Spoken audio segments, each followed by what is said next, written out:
mystère de la vérité restauratrice Mivresse avec Dr Gaoudé, tu connaîtras la vérité et la vérité t'affranchira.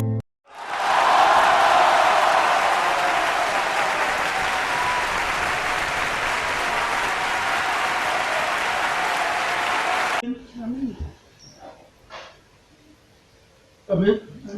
Tu n'es pas l'image d'un masque, je te répète.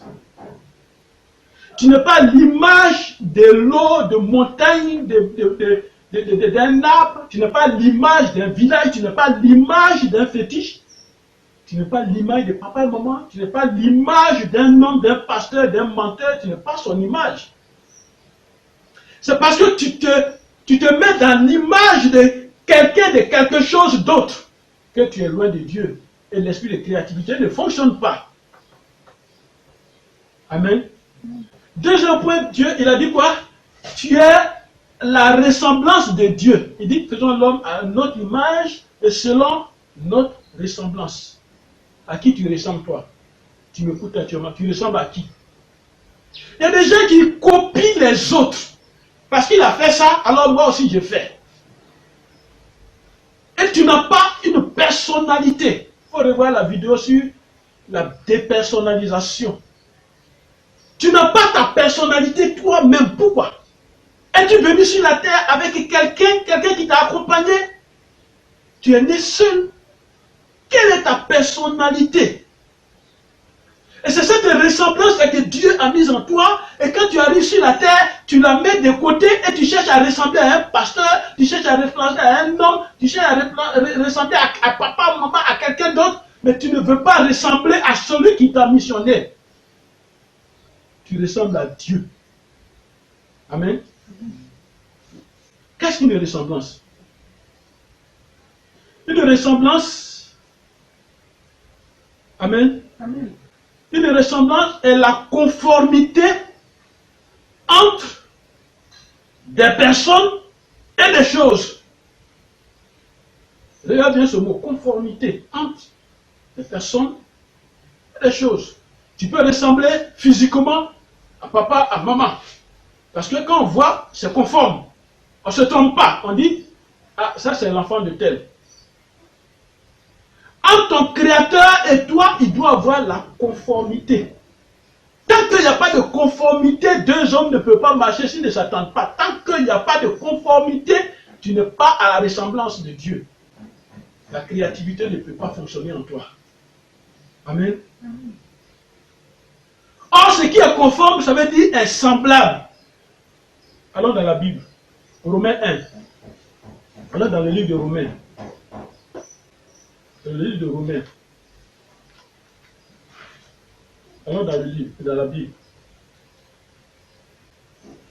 Dans le livre de Romains 1, verset 20.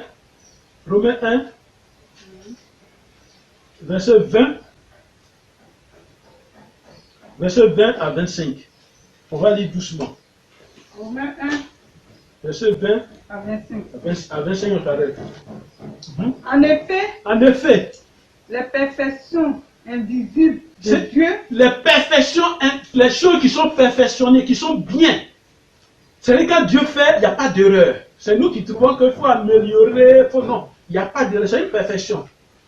Les perfections même invisibles de Dieu, sa puissance éternelle et sa divinité se voient comme à l'œil. On voit ce que Dieu a fait. Depuis la création du monde, on voit. Depuis la création du monde, on voit les choses. Est-ce qu'il y a une erreur dans l'eau que Dieu a créée? Est-ce qu'il y a une erreur dans le caillou que Dieu a créé, dans la montagne que Dieu a créée? Est-ce qu'il y a une erreur dans l'arbre que Dieu a créé? Au contraire, ces choses que Dieu a créées, nous en tirons profit. Amen. Amen. C'est pourquoi il dit les perfections invisibles de Dieu, sa puissance éternelle et sa divinité se voient à l'œil. Depuis la création du monde.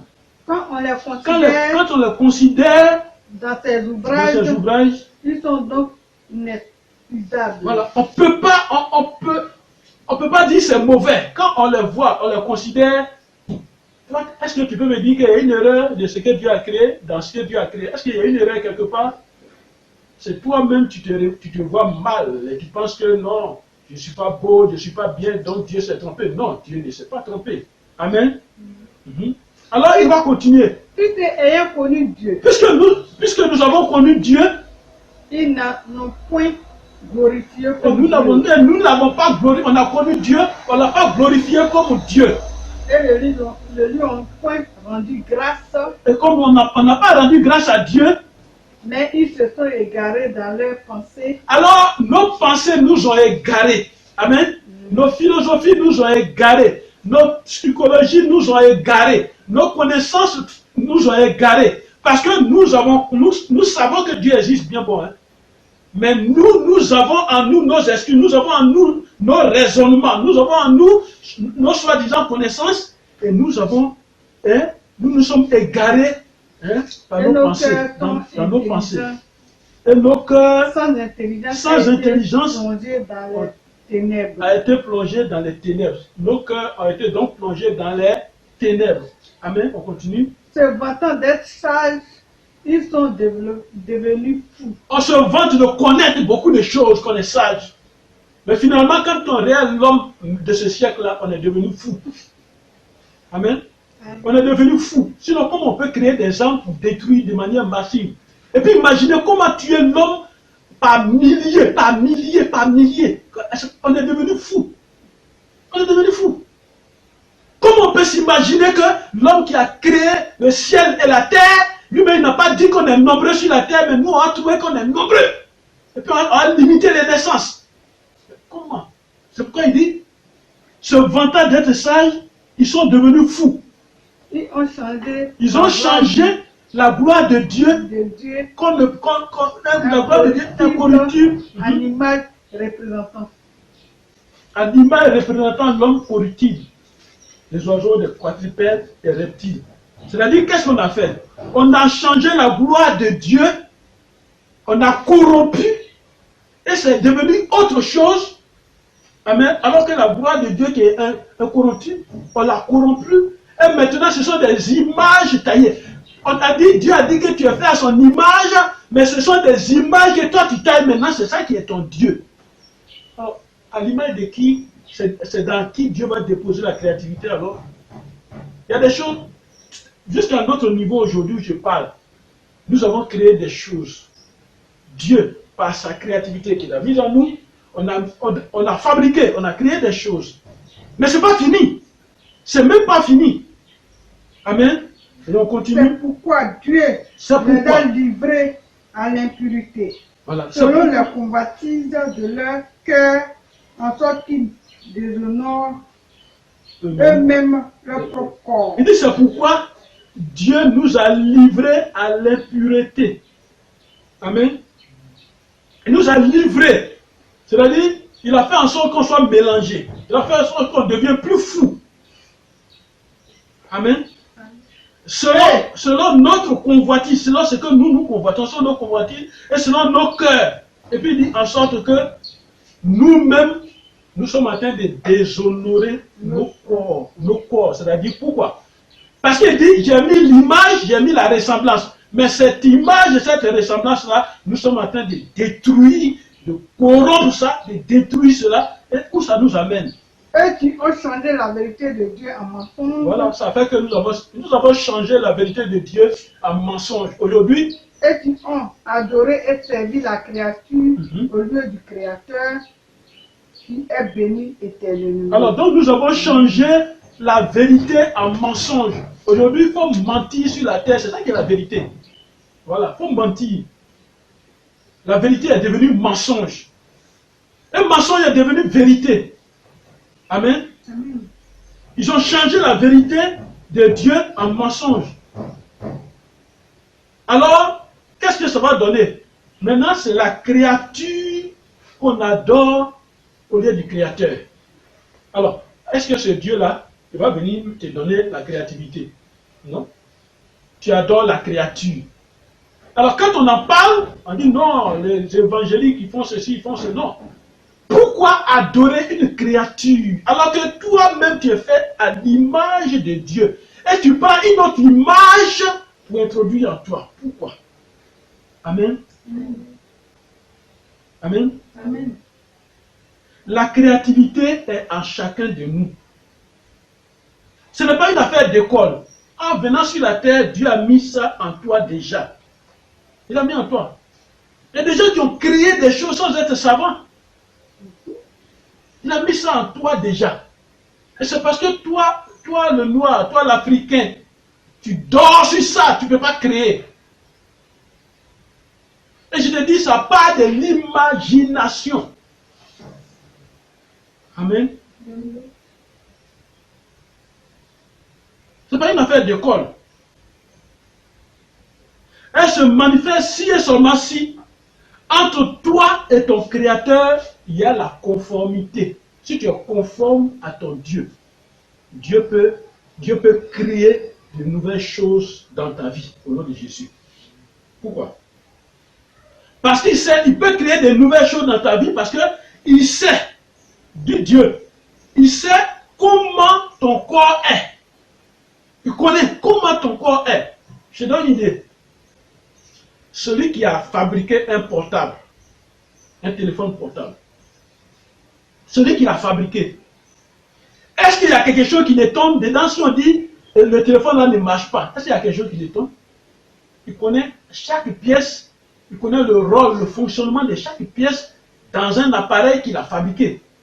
Mais ton Dieu, il est comme ça. Il connaît, il m'a dit, les cheveux qui sont sur vos têtes là, moi-même je connais le nombre.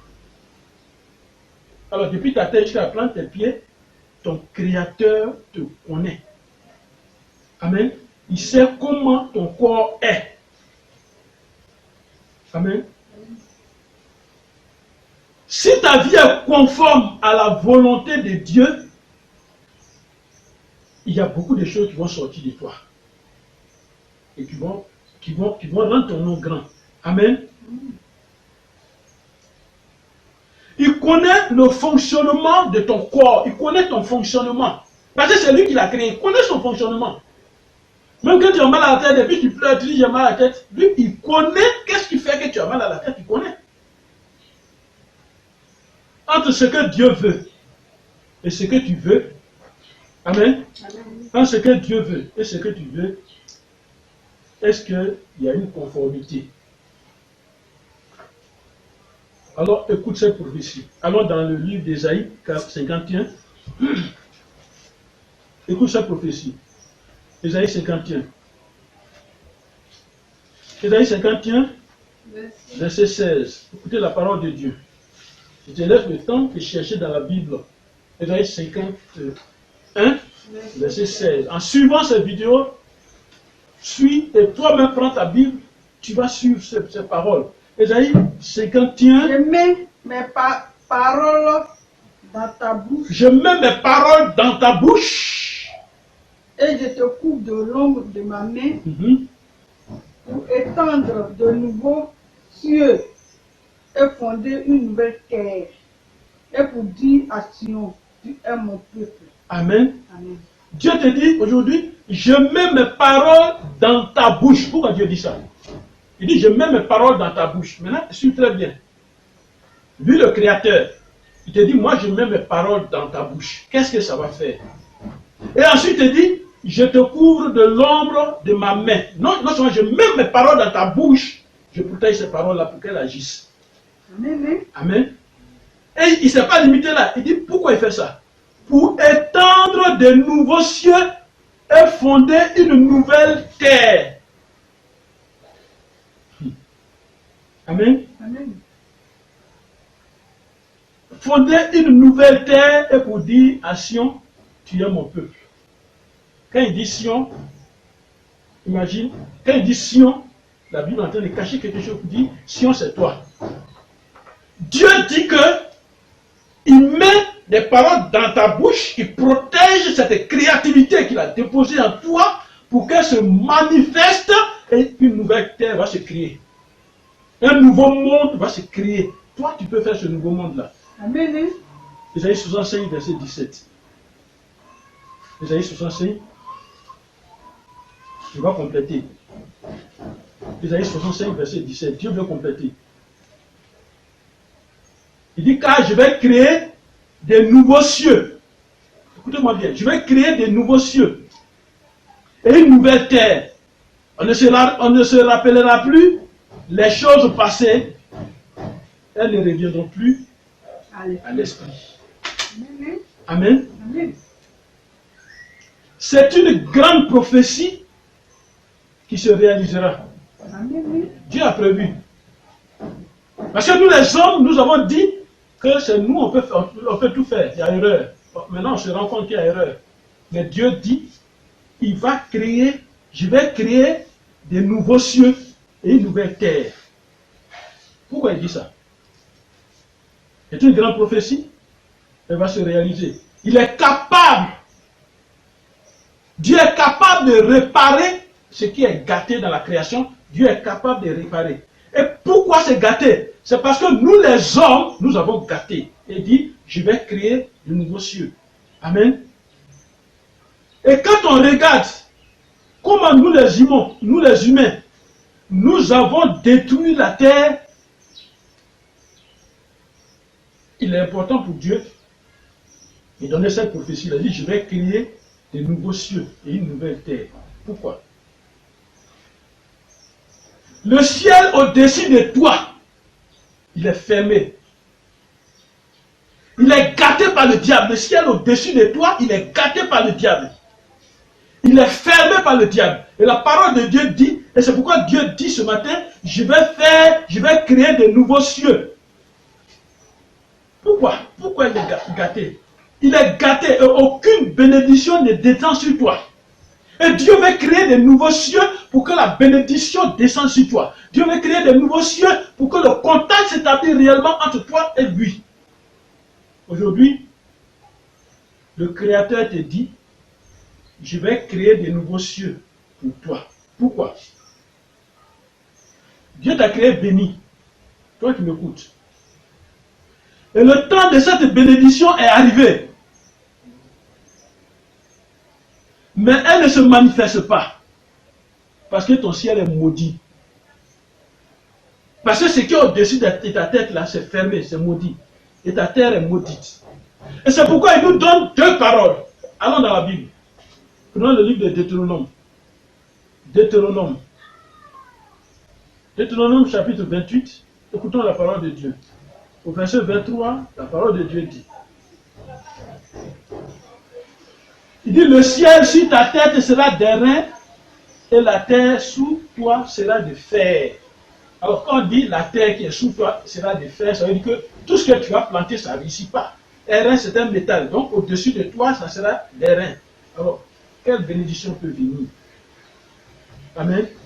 Au verset 38 de Deutéronome 28, toujours, la parole de Dieu dit, tu transporteras sur ton champ beaucoup de semences et tu feras une faible récolte, car les sauterelles la dévoreront. Au verset 39 dit, tu planteras des vignes et tu les cultiveras et tu ne boiras pas de vin et tu ne feras pas de récolte, car les vers la mangeront.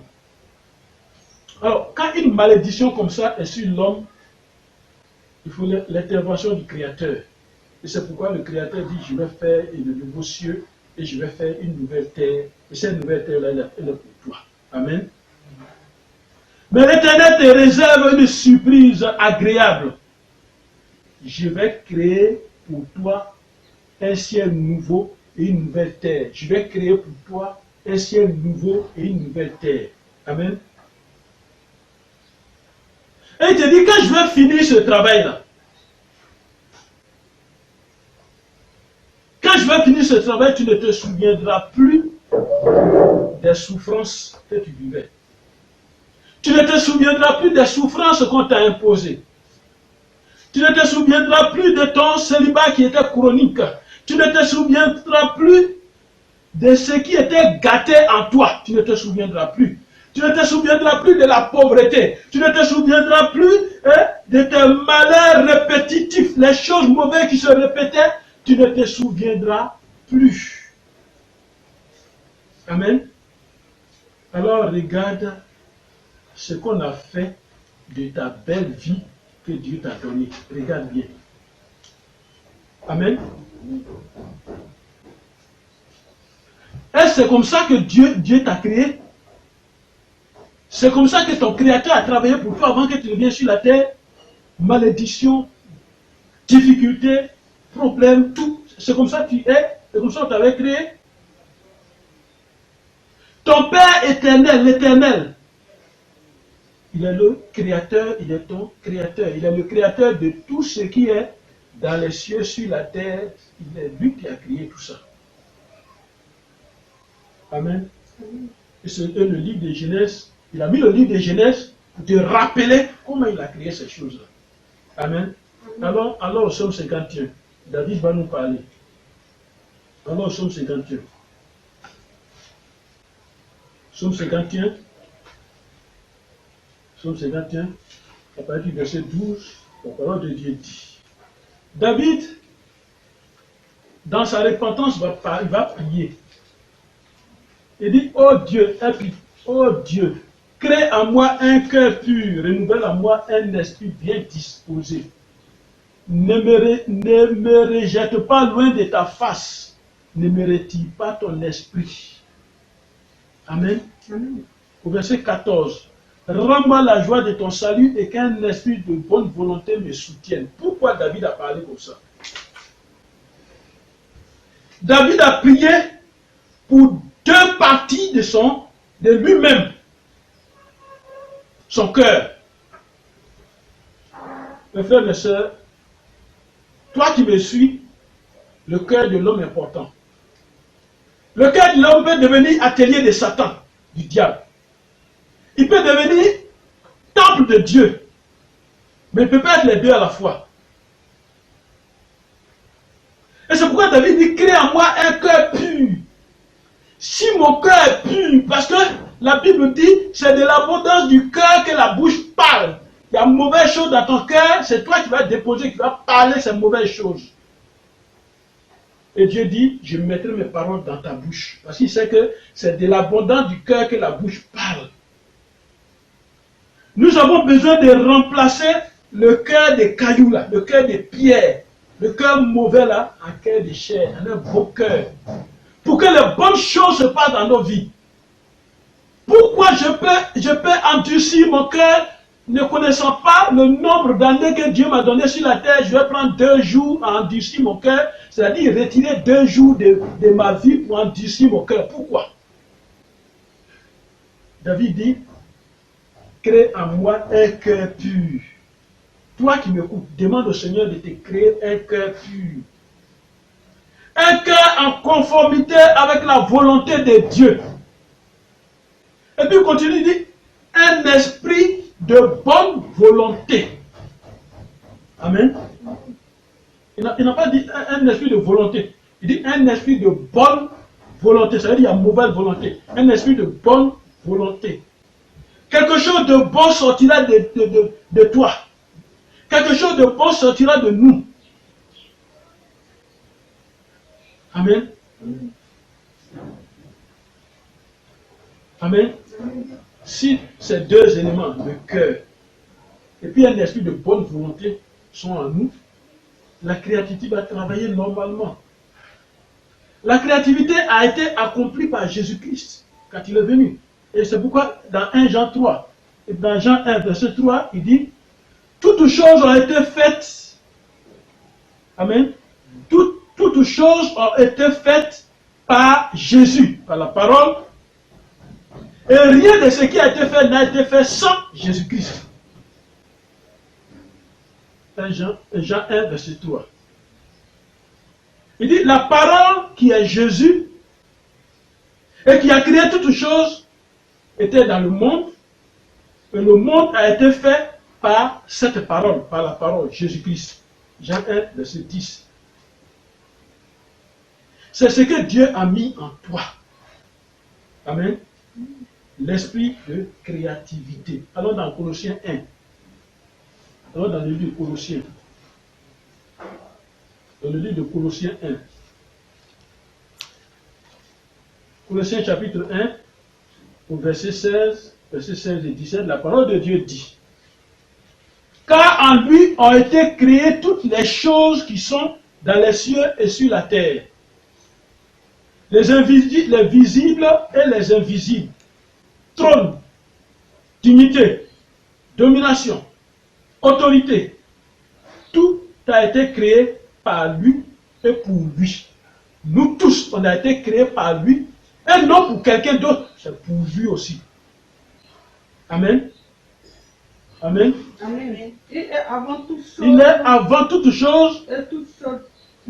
Et toute chose subsiste en lui. Il est avant toute chose. Il n'y a pas quelque chose qui soit avant Dieu. Et toute chose vit en lui. Il est la tête. Amen. Au verset 18, il est la tête du corps de l'église. Et il est le commencement, le premier-né d'entre les morts, afin d'être en tout le premier. Il est le premier en tout. Amen. Alors écoute-moi bien. Tu es sur la terre pour diriger la création. Est-ce que tu sais ça?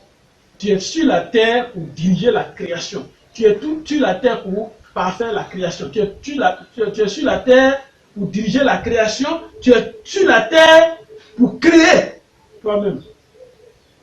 Pourquoi? Dieu a mis ce pouvoir en toi. Dans Genèse 1, verset 26 à 28, Dieu a mis ce pouvoir en toi. Alors, aujourd'hui, tu as écouté cette parole. Le Créateur. En tant que chrétien, et toi qui n'es pas chrétien, tu dois savoir que tu as un Créateur. C'est lui qui t'a mis sur la terre.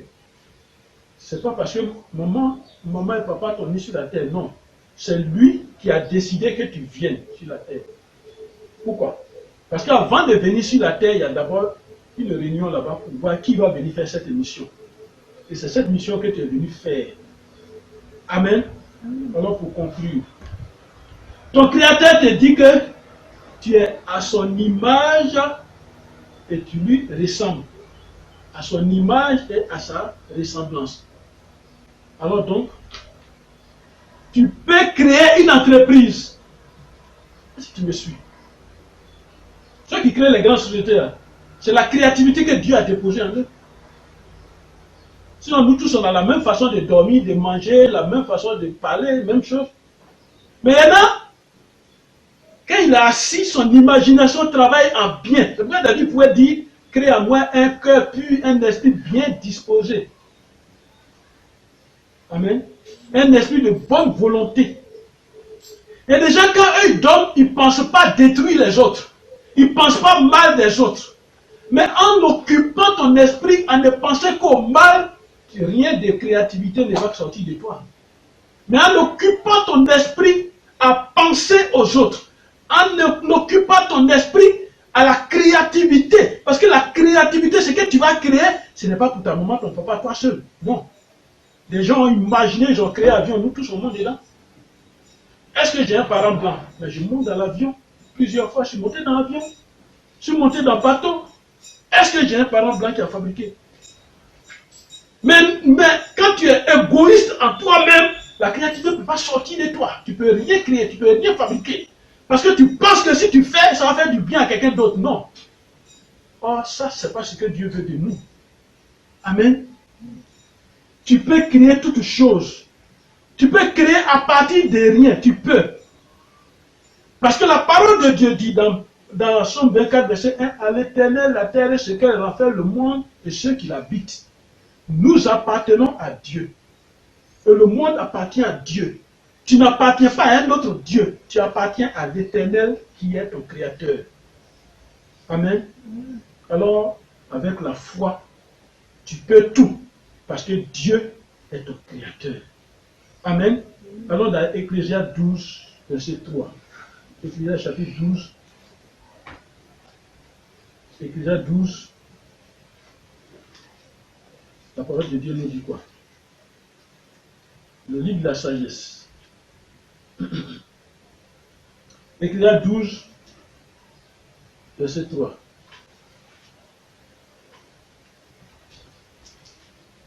Ecclésiaste 12, verset 3. La parole de Dieu nous dit. Mais Souviens-toi de ton Créateur pendant les jours de ta jeunesse. Ne prends pas ta jeunesse pour t'amuser seulement. Amen. Souviens-toi de ton Créateur pendant les jours de ta jeunesse, avant que les jours mauvais arrivent et que les années s'approchent, où tu diras, je n'y prends point de plaisir. Amen. Souviens-toi, mon frère, ma soeur. Et David pouvait dire dans Psaume 32, verset 8, quand David a prié, Dieu a dit, je t'instruirai. Allons, on va voir. Psaume 32. Comment David a parlé? Psaume 32, au verset 8. On va voir dans la Bible. Il dit, je t'instruirai, je te montrerai la voie que tu dois suivre. Alors, je te conseillerai et je le regard sur toi. C'est Dieu qui peut t'instruire. Il peut te montrer la voie que tu dois suivre. Et son regard sera sur toi pour que tu réussisses dans la vie au nom de Jésus. Amen. Alors, donne ta vie à Jésus, toi qui m'écoutes. Donne ta vie à Jésus. Accepte-le comme ton Seigneur et ton Sauveur. Accepte-le comme ton Créateur. Ne le regarde pas comme s'il n'est même pas ton Créateur. Accepte-le comme ton Créateur. C'est lui le réparateur. Amen. C'est lui qui peut restaurer. C'est lui qui peut dépanner comme une machine. Parce qu'il y a une machine qu'il a créée. Il peut dépanner. C'est lui qui peut faire ce miracle-là. Si tu as un cœur pourri, il peut enlever ce cœur, mettre un nouveau cœur. Il peut. Lui, Dieu, il peut. Amen. Il peut. Puisque si tes yeux, tu ne vois pas clair, il peut faire en sorte, il peut faire que tu vois clair. Tous ceux qui ne parlaient pas, qui étaient muets, Jésus a fait, il parle. Dieu peut faire cela dans ta vie au nom de Jésus. Dieu peut tout arranger dans ta vie au nom de Jésus. Alors, tu as écouté cette parole aujourd'hui. Que Dieu bénisse ta vie au nom de Jésus. Que Dieu bénisse tes activités au nom de Jésus. Que cette créativité que Dieu même a déposée en toi, qu'elle se stérilise maintenant dans ta vie au nom de Jésus. Que la paix du Seigneur soit sur toi au nom de Jésus. Amen. Alors tu baisses la tête et tu fermes les yeux et je prie pour toi. Père éternel, voici ton enfant que tu as créé. Il y a un seul élément qui ne fonctionne pas bien dans sa vie, c'est la créativité que tu as déposée en chacun de nous. Parce que c'est toi qui l'as créé et tu as déposé cela en lui et tu as dit, parce que tu as dit, il est fait à ton image et selon ta ressemblance. L'image et ta ressemblance opèrent des miracles. L'image et ta représentation et ta ressemblance ne manquent de rien. L'image et ta ressemblance a toujours la santé, a toujours ce que toi tu veux. Alors à partir d'aujourd'hui, que cette créativité se développe dans sa vie au nom de Jésus. Que cette créativité se manifeste maintenant dans sa vie au nom de Jésus. Afin qu'à partir de cette créativité que tu as déposée en lui, que sa renommée soit. Afin que cela glorifie ton nom. Au nom de Jésus. Merci Seigneur. Au nom de Jésus. Amen.